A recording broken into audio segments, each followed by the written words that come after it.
has come to fruition. So this center was created in 2020 as a cultural and creative center, and we are also happy that His Excellency the Governor has decided to buy some music equipment for Mama Grace Onyango School of Music. We have a number of schools here. We have School of Performing Arts, we have School of... We also have MOU, we have also signed MOU with KC University, and lastly we have also signed MOU with African Talent Center. And within this space, we have a biometric machine that can detect the talent of children 20 to 30 years in advance. So basically, this has been a dream for the last 3 years. The center also has the board and the stewardship of Professor Alfred Bora. Also, in the audience, we also have some of the greatest artists in this country. We have Obiabo. Obiabo is one of the leading artists in this country. He's been a scholar at Egerton University. We have had a journey with him from 1980s to date. He's also here to grace the occasion, and we are so grateful. And this center, as the governor thought about this idea for starting a music school, I also want to acknowledge the contributions made by the musicians during the launch of Ositokale's book. And during that time, the musicians say, the veteran Luo musicians told the governor that we need to bequeath the young people with skills. And the governor said that this center, the trainers will be the veteran Luo Bega musicians who have been tested and tried. And during that time, Jimmy Dikembe was given the mantle to talk directly to the governor. They came up with a memorandum of understanding, which he presented. Jimmy Dikembe, can you please rise up? Jimmy Dikembe is one of the outstanding musicians since 1970. We also have Mr. Tom Kodeo. Tom Kodeo, are you there? Okay, that's the end of Metro Dube Dube. These are the teams of George Ramogi. And during that time, we also had, the people who did this presentation was also Mr. George Dikembe, the composer of Alfred the Pretty. Oh, George Kembo, sorry, George Kembo, can you please rise up? So, within this institution, we have created two bands. This band on stage that's just performed, they continue performing, will be here to 6. It's known as Mama Grace ONYANGO Benga Rumba Band. Let's give them a hand clap. We also have Mama Grace ONYANGO Music Ensemble that specialize in brass music. Just play one instrument, any instrument, for a moment.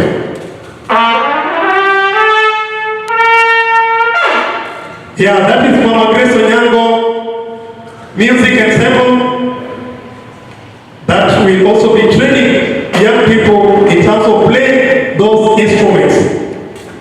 Then, as I said, George Kembo has started training here, and we'll be having training sessions, practical training sessions. Then the rest will be done by the university, and that is why we are associated with the university. So the chief guest today is His Excellency Professor Anyang, but he has sent his Chief of Staff, Mr. Agel. And before Mr. Agel says a word or two, I will call upon the chairman of Mama Grace ONYANGO Culture and Social Center. So that's the board. The board comprises of about 7 people. Within the board, we also have Dr. Mary Okello of Makini. So let's put our hands together for Professor Alfred Oboda. Thank you very much indeed, OBAT MASIRA. As the chairman of the board of Mama Grace ONYANGO Social and Cultural Center, I'm pleased to stand here to appreciate the governor for listening to us and provision of this musical equipment, because this will go a long way in the development of the School of Music. When I met the governor during Corona, and he asked me if I was still going back to America, and I told him that we have decided as one talent federation that we shall be working online. So I will have a lot more time being in Kenya than in the US. At once, he made me the chairman of Barero Awas municipality, and then he said, I think you have enough energy. I do have a vacuum at Mama Grace ONYANGO Social and Cultural Center, and I then picked up OBAT MASIRA, took him to Dar es Salaam to see what we're establishing there, and they said we need to do it here. So I pressed upon our headquarters in the US to donate one anthropobiometric machine, the one you see here in the front. This is the machine that helps us map out innate abilities which you finally call careers. Okay? So if you give me a 4 or 5-year-old child, I will tell you the career 20, 30 years in advance, depending on the background, accurately. That, if you don't know, that was the essence of what you finally today call CBC, because only 2 of us were the architects, me and Professor Douglas Odiano. But of course, the change things of the way, that's why the CBC has problems. Back to Mama Grace Onyango Social Center, that machine is established just next to OBAT's office. Among the few that we assessed from the machine is known as Adoyo Julie. When you play your music here, when you do your catwalks here, when you do your art here, where do you go next? It's very important. It is nice to enjoy the music from these young people. And sometimes when we get overcome by emotions, you see somebody carry a handball, and care hapo to be a body. How far can you go with that? So, part of the reason why I'm chairman of the board, because you know me, I'm also the one who has established the first talent university there in MASIRA, where there's that forest, the African Talent Campus, and in another 3 months, we shall get the approval from the Commission for University Education with the charter to become the first talent university in Africa. And I'm happy to announce that His Excellency, the Right Honorable Prime Minister Odinga, has accepted to be the first chancellor of that university, and they're going to host the Odinga Foundation in that establishment. The reason I'm telling you that is because, for example, Adoyo, when we picked up from here, we went further to establish our metric values. Metric values is what we get out of the talent assessment. Those metric values measured, we turn them into credit values, and then credits are transferable to universities. So we found that Adoyo had good timbre, intonation, and stage presence, which are key to musical performance. And with that, Mexico State University picked up her credits, and from a young girl who was just playing around, on the 4th of July, Adoyo graduated with a bachelor's degree in musicology, fully sponsored by the African Federation for the Left Hand Talent, which I had. Okay? So that is why many parents believe that their children must go to school. Hiyo muziki cheza tu lakini soma.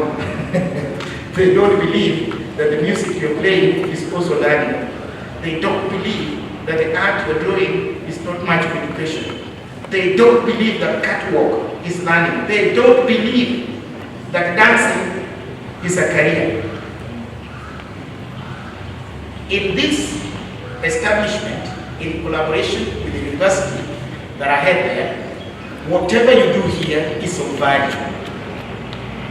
Once you get the value, we transfer the credits and you get your diploma and you get your degree. Not all learning is in books. Not all learning can turn into assignments. Not all learning you must do an exam. In fact, that is the most useless thing to talk to me about. So in our institution, there's nothing like doing exams on cards. The exam is what you do. The value is in what you produce. Now that is not only for children, but also for adults. Many adults who quit learning, many adults that dropped out, yet they have multiple talents, we have found a lot of value, because even they employ those PhDs, you know. So we evaluate their potential, transfer their credits, and again, and that's why I have this county assembly, I have national parliament, is from that process, except that they don't go helping the others. So that's the value that you get from this. So the equipment, the machine we have, and all other resources, you are not coming here to waste your time. You don't want the old method that, okay, it is holidays. Watoto waende Mama Grace Onyango Center, kupoteza wakati huko. Hapana, Every small thing you do has value. For those ones who know that boy that you used to blindfold, I think you see this picture here, you blindfold and then he's able to separate colors. You remember that boy in church? Yeah, we discovered him from the machine. That's what he does today. He's in Israel, we took him there. He's able to read gemstones. That's funny. The other one we got from Eldoret. And these people are also here in Kisumu. The mother was complaining, he can't eat, he's just tasting food.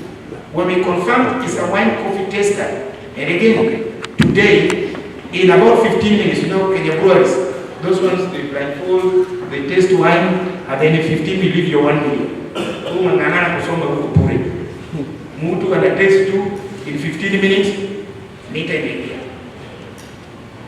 Wewe unaongea kama mimi naitwa professor Dr. Anyang. So kila mtu Mungu anampatia yake, and I'm repeating to all parents and young people who are here, you are not wasting your time. You are here to build your career. What God planted in you uniquely different from another person, you can use it and you can get the same degree just like everybody else. You are only using an alternative method of learning in a manner that God gave you. And with that, in this band, there's one young man I already picked up. Where is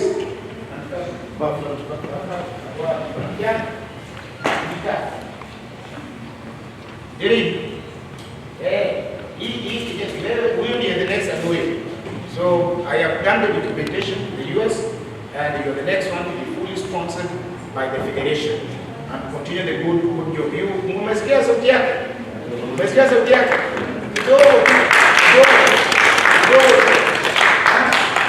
Thank you very much. Please be most welcome. I'm sorry to have talked too early because of another function in Nairobi. I have to catch my flight, which leaves at 2:10. Thank you, and God bless you, and have a joyful day. Thank you. Oh, I forgot another joke I was given. It's my job, sorry.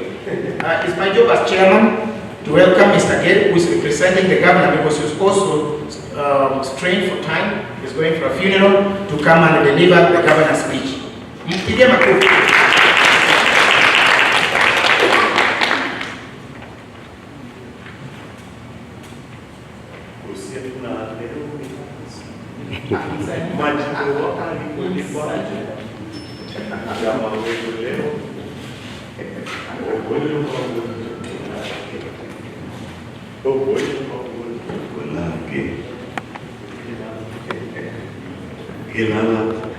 You can't say.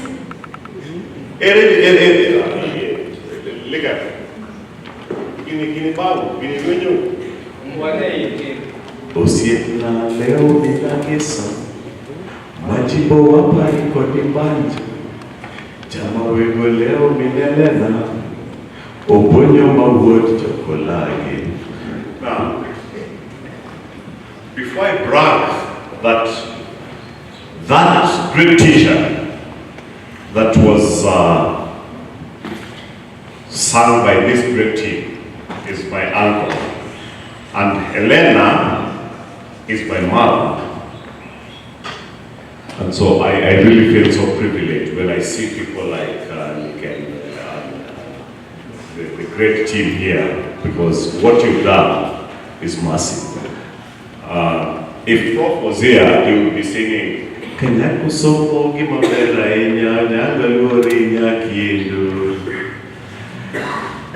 and gentlemen, it's a pleasure to be here with you. As has been told by the chair of this great institution, Aloisa Gale, the chief of staff, in the office of the governor. The governor would have really loved to be here with us to enjoy this great occasion and to join us in celebrating this occasion, but he had other conflicting programs that would allow him to be here. So I'm here to deliver his message to us, and this place really is in the heart of the governor to ensure that it becomes a citadel of developing and nurturing talent.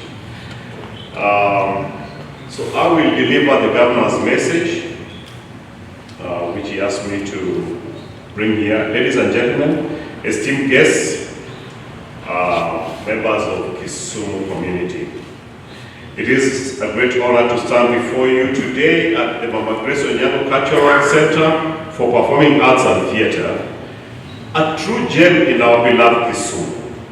This center is not just a building, it is a vibrant hub of activity, culture, and community spirit. It is a place where stories are told, talents are nurtured, and dreams are brought to life. Today, I want to take a moment to highlight the importance of the equipment and facilities we have here at Mama Grace Onyango Cultural Center. The right tools and technology are essential for fostering artistic expression and ensuring that our performers can shine on stage. From state-of-the-art sound systems to high-quality lighting rigs, each piece of equipment plays a crucial role in enhancing the overall experience for both artists and audiences alike. As we invest in this center, we are not just investing in equipment, we are investing in our culture and our future. We are investing in our culture and our future. Mwacha Mila ni Mtu. The performing arts have the power to unite us, to challenge us, and to inspire us. They reflect our shared experiences and our diverse identities. With the right equipment, we can elevate local talent, attract national and international performances, and create a platform for dialogue and expression. Talent is a platform for expressing who we are. I'm proud to announce that we are committed to continuously upgrade and maintaining the equipment at this center. This includes not only the technical aspects, but also ensuring that our artists have access to training and resources that will help them maximize the potential of the tools at their disposal. We want to create an environment where creativity can flourish, where artists can experiment, and where innovation is encouraged. You have heard the chair speak here about the lady that innovated here and now is trailblazing in the US. And he has also told us that our band here is already in the making for the future, not even just at this platform, but at the international platform. Moreover, I urge all of you artists, performers, and community members to take full advantage of the facilities we have here. Engage with the center, participate in workshops, and collaborate with one another. This is your space, and it is meant to be a catalyst for your artistic journeys. As we look to the future, let us remember that Mama Grace Onyango Cultural Center is not just a venue for performances, it is a cornerstone of our community's cultural identity. Together, we can ensure that it remains a vibrant and dynamic space for generations to come.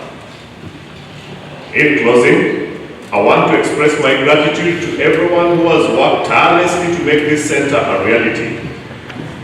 More specifically, in that journey stands one soul, one man, OBAT MASIRA, the man who has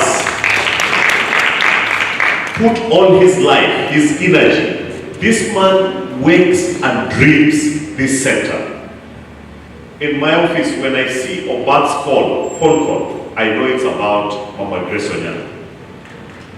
OBAT MASIRA and his team went to Tanzania and brought a continental cultural jamboree to Kisumu that has contributed to what we see Kisumu today as a cultural destination, as a cultural melting pot for Africa.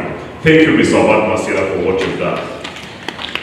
Your dedication and passion are what make Kisumu a cultural beacon in our region. Let us continue to support one another, celebrate our talents, and embrace the power of performing arts. Thank you, and I look forward to witnessing the incredible performances that will grace this stage in the days to come, and of course, this very important day. Thank you very much, and may God bless you. Thank you.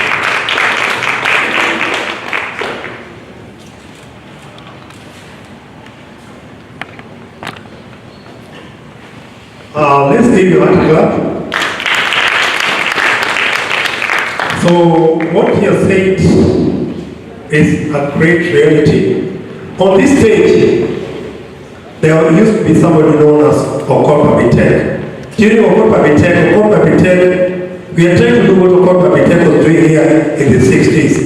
OF.MUSIC brought Chinua Achebe on this stage. OF.MUSIC brought Wole Soyinka.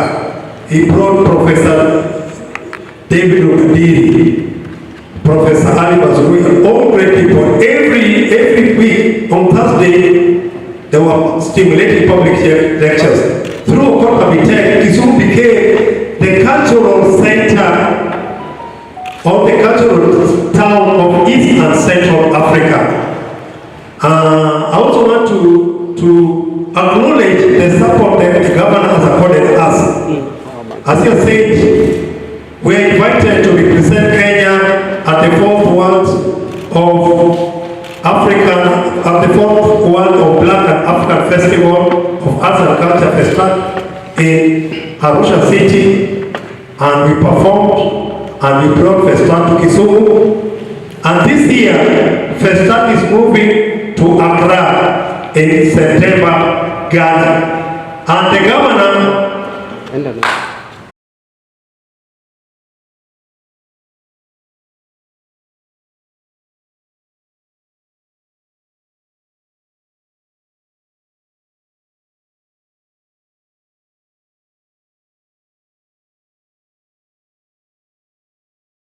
day we will own, each one of us will have an instrument, and we are saying we are giving much gratitude to the leader here in Mama Grace Onyango, because he's given us a place where we can come create and enjoy ourselves, as we also are of good benefit to you. Yes, you are welcome. Thank you very much.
Thank you very much. The group has just practiced together for the last 3 weeks. So with not borrowed equipment, things are going to be transformed. And since the chairman would like to leave, I also want to call upon our partner. We signed an MOU with the VC of Jaramogi Oginga Odinga to help us in terms of certification of the talent. So from here, you can also graduate at Jaramogi Oginga Odinga University. So let's give our hand clap. The contract was signed, the MOU was signed last year, and we want to call upon Dr. Juliet Jagero. So Dr. Juliet Jagero is going to represent the VC. Welcome. To our guests of honor, the board, Mama Grace, ONYANGO Cultural and Social Center, the invited guests, good afternoon. Good afternoon. Good afternoon again. Good afternoon. I'm so delighted to be here on behalf of our Vice Chancellor. Today is Sabbath day, and I know she's engaged in the church. I want to appreciate this invitation by our partner, Mama Grace Nyongo. We just don't take it for granted. And I want to thank you so much for accepting to be our partners. As I stand here, I am the coordinator, Center for Cultural Heritage and Material Science at Jaramogi Oginga Odinga University of Science and Technology. We do a lot of cultural activities, and we have managed to get funds to document Luo indigenous knowledge system through AI. We got an award of 3 million just some 2 weeks ago. I believe that our partnership with the Mama Grace Onyango, we will go to a higher level because our students always come here and they participated in FESTAC. And I was delighted because I saw them on stage and they're being nurtured to grow their talent. They're very happy. And I think if we were on session, we would be having a bus here or with the students coming here for this launch. I want to take this opportunity on behalf of our VC to thank the governor for the instruments. Music is life, and life in it is in itself. And if you sing without instruments, then music will not be very enjoyable. And that is why I want to thank our governor for the donation. And I'm delighted to be here for this launch because through music, we keep our culture alive. We are human beings, we are social beings, and our culture is expressed through music and through the instruments that we play. So today, as we add to the instruments that Mama Grace Onyango has, I think it is a big achievement to this center. And I want to appreciate our CEO here, Mr. OBAT MASIRA, for the work he's doing. Let us appreciate him. This is a guy with energy, a guy with passion for what is going on here. And I love the way he's growing the talents. I know most people look at music and other cultural activities as things that are outdated, but I want to believe that our talents pay more. In the Western world, musicians earn more than those who are in the office. So if we grow our talent, it is a way of opening up a job market for our young people. So this center is doing a great job. We might not see it directly because we are not seeing them doing anything. But I believe that in functions, these young people represent this talent that they gain here. When they present on the stage, just like our young people who have just come here on stage, it takes a lot of practicing. It takes a lot of coordination. And that is what we want to see in our young people. Appreciating their talent and growing the talent. Mama Grace Onyango, you're doing a great job. And this great job will only be appreciated by those who appreciate talent, those who appreciate music. Music is not just sung, but it is sung by people who understand what music is all about. When somebody is singing, you feel something flowing in your body. You feel some electric current flowing.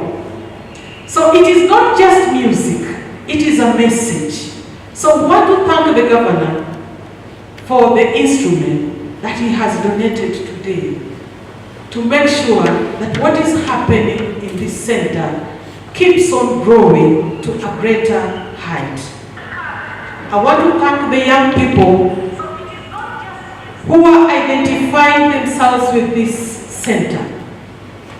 Please, young people, let us send this message out there.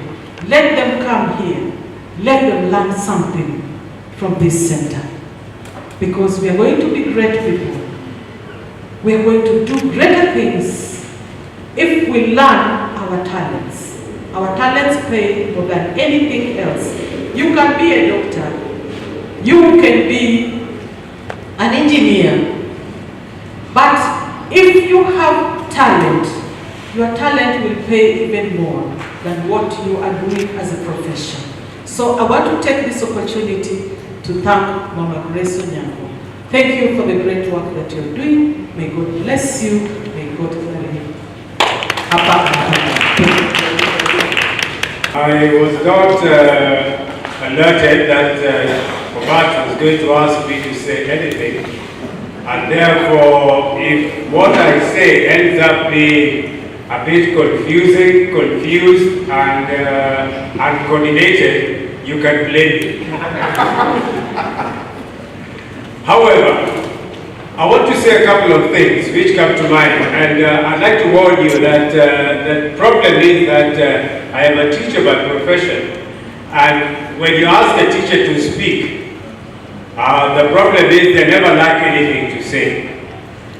But the first thing I'd like to say is we are here and we keep on mentioning the name of Mama Grace Onyango, but I think in functions such as these, we need to constantly remember who that person was. Because history is important, and it is through that history that traditions and culture are founded. Now, Mama Grace Onyango, for those who do not know, was actually the first female mayor, and later on the first female member of parliament in this particular country. Now, this is something that we need to constantly remind ourselves, and we need to honor, because this region, and it is in this particular region that she came from and was representing, and so we need to remember, because without history, that gets lost. And I know that there was a song that was sung for Grace Onyango, and maybe the older generation musicians here might remember that song. Yeah?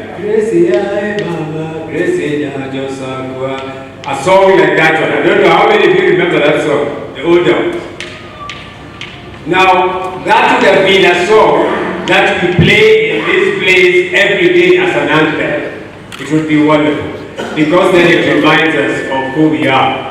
That's the first thing I wanted to say. The second thing that I wanted to say was that I am very impressed when I see young people taking on art as a profession. Taking on art as a profession. When we were growing up, and George Kempo knows this because he sings a song where he says his father told him not to engage in music. Because in those days, music was not considered something important. It was not thought of as a profession. But I'd like to tell the young people who are involved in music and the creative performance pieces as a profession, that just like any other profession, you must take it seriously. When you hear people comparing doctors, engineers, teachers, lawyers, they take their profession seriously, meaning that they spend time to read about this particular profession, to understand the profession, to bring the profession to a certain standard. Now, as musicians, and I'm looking at two young musicians, the older ones are probably on their way out, but the younger musicians, think about your profession, grow your profession, build your skill and your knowledge in that profession, because that is what will separate you from a professional musician and a charlatan who sits by the roadside pretending to play music or pretending to do theater. So build your skill, build your knowledge, and then eventually you'll have that confidence so that you can rise anywhere. And like Mwalimu here said, when you do that, you will be able to compete with people at the same level like a professional. But you cannot imagine that just because you have talent, that you will compete with a doctor, an engineer, a lawyer, a teacher who spends time honing their skill and their knowledge. So you should wake up in the morning, read stuff. There is things about music, about theater,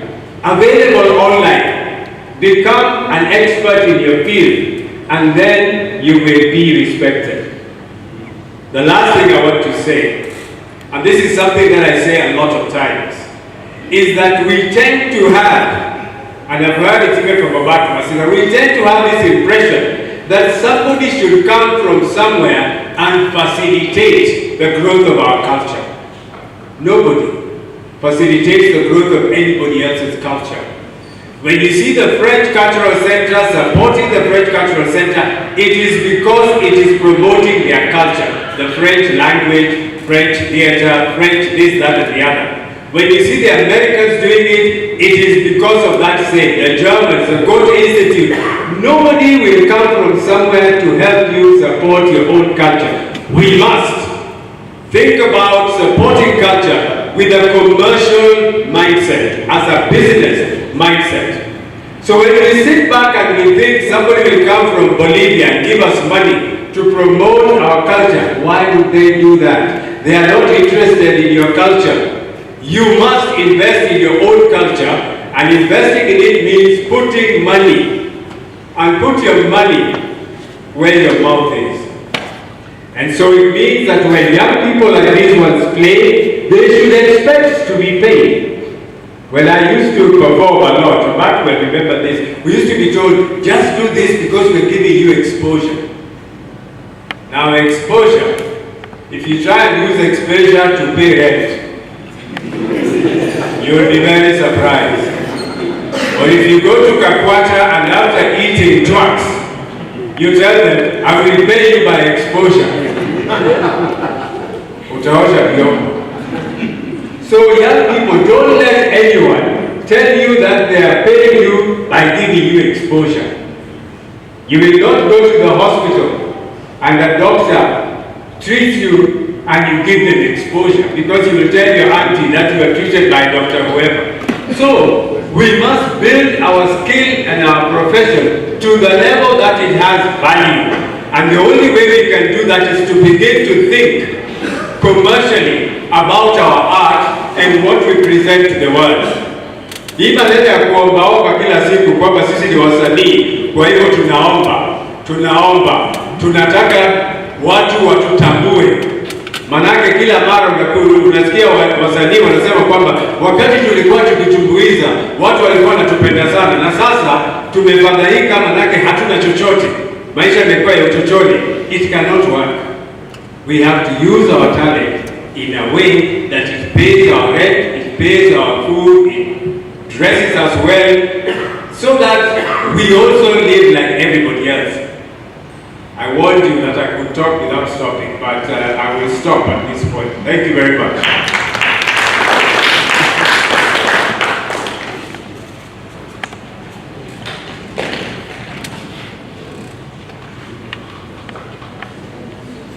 Metro Dube Tom Odell, Jimmy Kempe on stage. Let's give them a clap again. We are going to perform up to 7. Umona, for those who don't understand Luo, I was not privileged to go to school. I dropped out at baby class and straight away I went to CBC. In fact, right now, even the curriculum developers consult me day and night regarding CBC. Lakini school nilokade, na denda no sport. As in the university, there are no graduation. They keep protect. So, one TUL Manapo, our work is singing, that we are singing by heart. So, thank you very serious. Achokosa kwa dalaga kejumea kabejo mama tijisani yoge achako woni sondio kisumu dala ya kwa mama kina yudikanyo Kabulonido mamoni wakdego dai bede dai anomano nyar mama ake nyar bumbu monego mor to waloyo Greso dojepa mor kawono to waloyo. Rest in peace Mama Grace Onyango. That was done by Juma Odugo Talit.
You need another?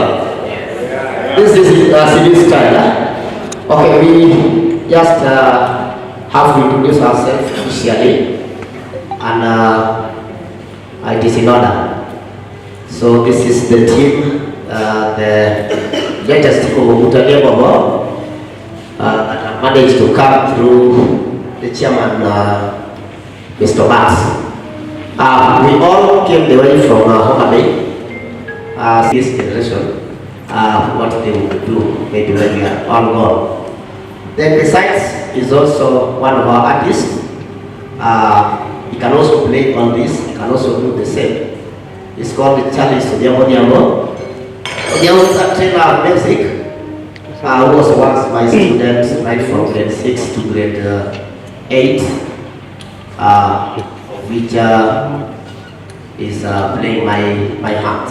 He has been training the big choir choral, that is when you saw the Homa Bay team, when the President, His Excellency, came to Homa Bay, one of the instrumentalists, there were 2 people, there were 3, is the person training that.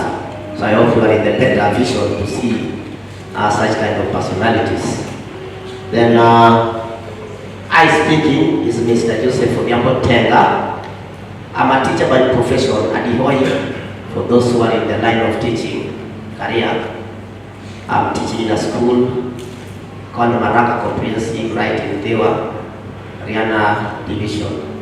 So you all agree that music these days is not the way it was the other time. It's composed of professionals and other kind of personalities.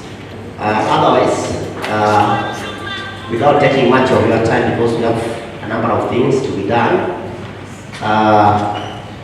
allow me also wave to Zach Poloyayo. Those are some of the guys that know how to dance this one. It is unfortunate we did not come with the dancers, but one of them is there staying here in Kisumu. We'll add you more. For if you want us, you can get us maybe through the digital device that you have. And at this number, maybe it can give you free of charge. 0721 167 826. 0721 167 826. You can write brutally about me. I think I'm the person who has enjoyed this day because I'm directly handling the young learners where the talent starts from. Starting from I to primary, to the senior and the junior. So I'll take back a very competent and comprehensive report to my school, of which I will actually escalate what is necessary for the children. Otherwise, in the school we add more one OBAT. Yeah. We can add. Some of the most popular ones. Yes. The most popular ones. The most popular ones. Jim,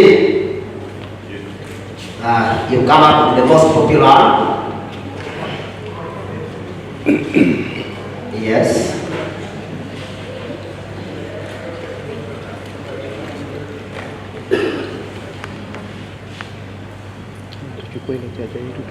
Jim has gone to Stockholm through the director Mungu and Otieno, one time to Sweden, just taking up this kind of performance.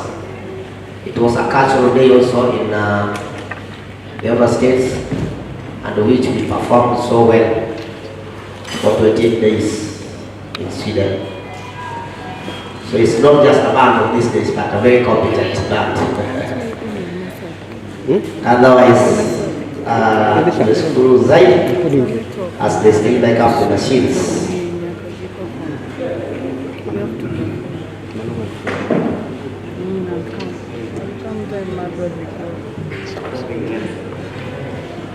We also perform under the Rambogi TV, the Kipindi 111. On Saturdays, you may see our episodes taken through Rabala, the Budali Bobo, and the Chalice of God.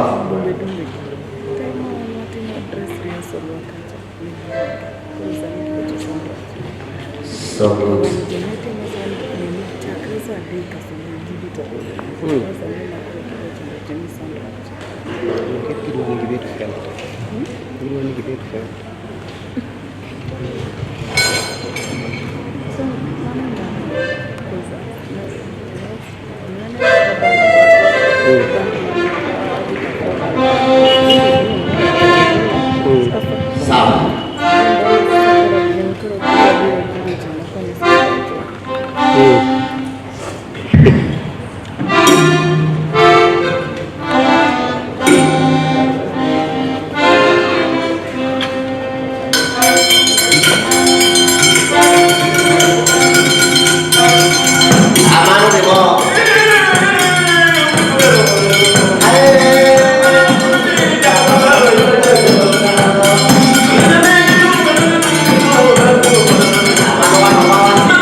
You did another additional? Do I add you more? Okay, before you add you, I forgot something. My father played with his father. You get out and started moving. Bako wani mo teka ko na ko no beko chuogi para kita ko be tika li ko churi to to one police area. So that was me and his father. Then this is his son. So you see this thing will not die, Professor. Then this is my Yatinga baby Luna. Jangan mana yang tiada dong. So mama kita malu, anu bakuan itu mau yang lagi, yang jago, yang orang tu, bapa nak yang orang tu tu.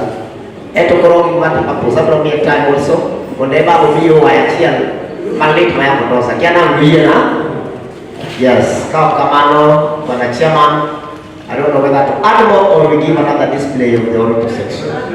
We add one.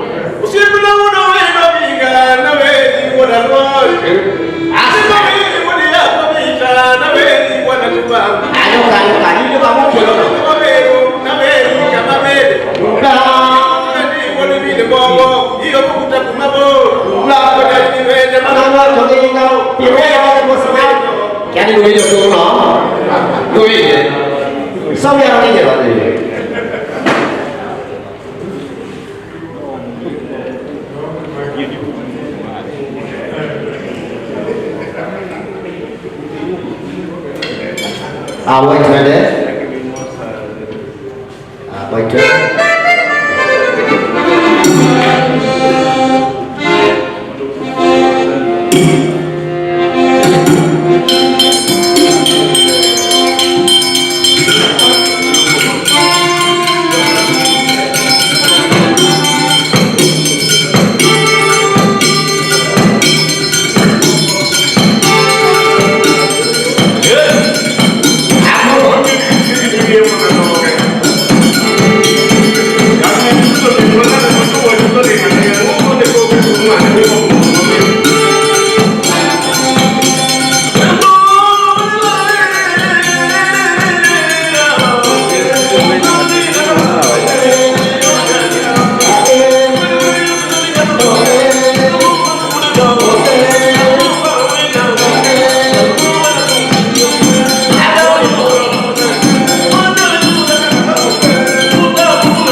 So we want to crown it all because all these are cultural instruments. Unless Chairman will allow us. We are ready to we'll call you back again. So let's give them a clap all the way from Bay County. So right now, I want to give an opportunity to the talents that are being groomed in this space. And we have Charlotte Achila, who has been part of this system from 2020. Charlotte Achila will be backed by Bafrano and the band. So Charlotte will play three cover songs, very popular cover songs from Latin America to Africa. Latin America, Central Africa.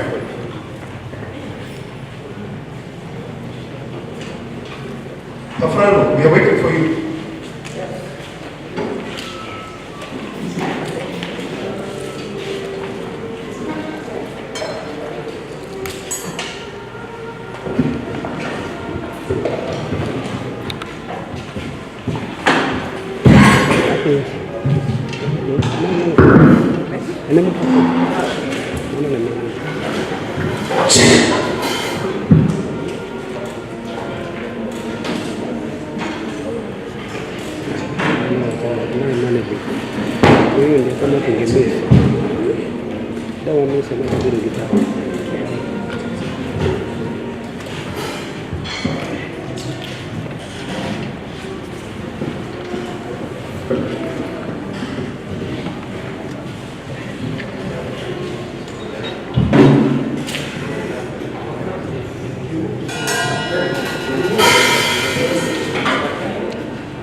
Para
Asana was also the champion for the Talanta Music Contest which was held here. Asana has been at this center since 2020. Let us put our hands together for Asana.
That was Hasana. Hasana in 2023, she was the national champion Talanta singing contest, which was held here. Right now, I want to take you back to our roots. We have an TT player who has been here for the last 2 months, honing his skills in playing the TT. He's known as Odosh Yasoba. Odosh, let us put our hands together for Odosh Yasoba.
Thank you.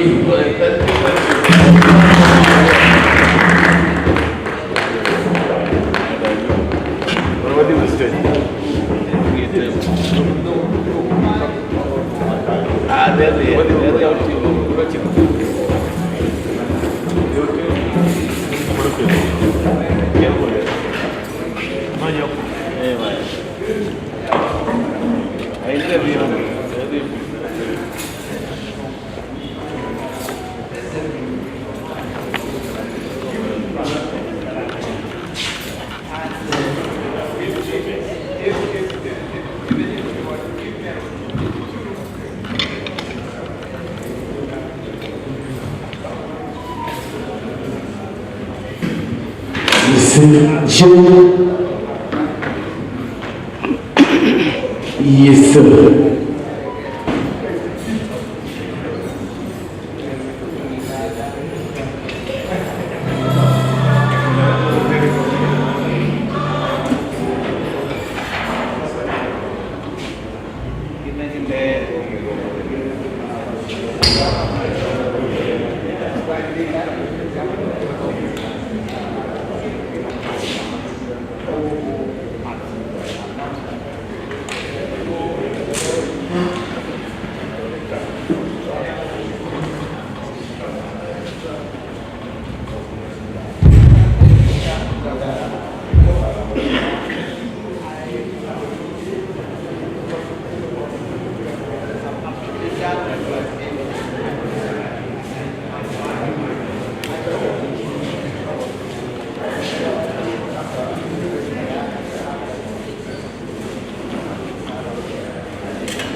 About children off the streets, those without a family at all.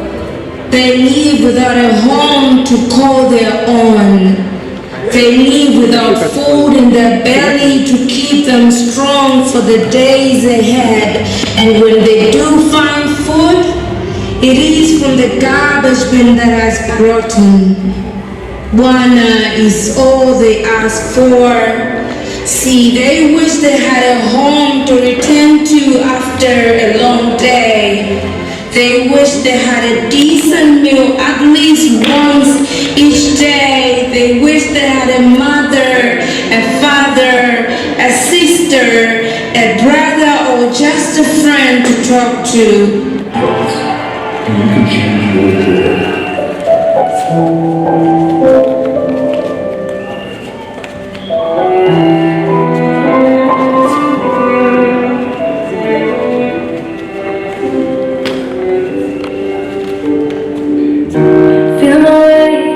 Darkness, guided by a beating heart. I can't tell where the journey will end, but I know where it starts. I try to carry the weight of the world, but I only have two hands. I hope I get a chance to travel the world, but I don't have any plans. I wish that I could stay forever this young, not afraid to close my eyes. Oh, life's gaming for everyone, and love is pride. So wake me up when it's all over, when I'm wiser.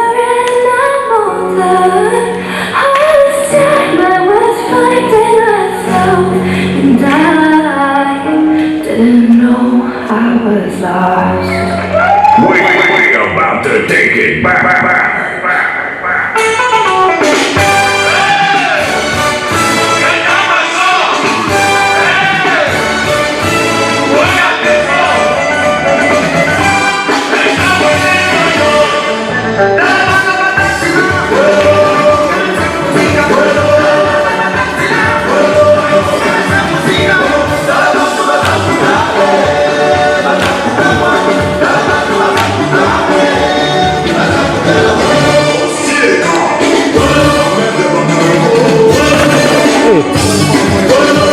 Ayan,